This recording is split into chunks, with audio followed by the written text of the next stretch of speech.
Openbaring 14 vers 14 tot 20, die graanoes en die wynoes. En ek het gesien, en kyk, daar was 'n wit wolk, en een soos 'n mensesteen, wat op die wolk sit, met 'n goue kroon op sy hoof, en in sy hand 'n skerp sekel. En 'n ander engel het uit die tempel gekom, en met 'n groot stem geroep na hom, wat op die wolk sit, slaan die sekel in en maai, want die uur het vir u gekom om te maai, omdat die oes van die aarde oorryp geword het.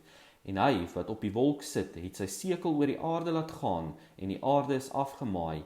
En 'n ander engel het uitgekom uit die tempel wat in die hemel is, en hy het ook 'n skerp sekel gehad. En 'n ander engel, wat mag oor die vuur gehad het, het uit die altaar uitgekom, en met 'n groot stem geroep na hom, wat die skerp sekel het, en gesê, slaan jou skerp sekel in, en samel die trosse van die wingerdstok van die aarde in, want sy druiwe het ryp geword.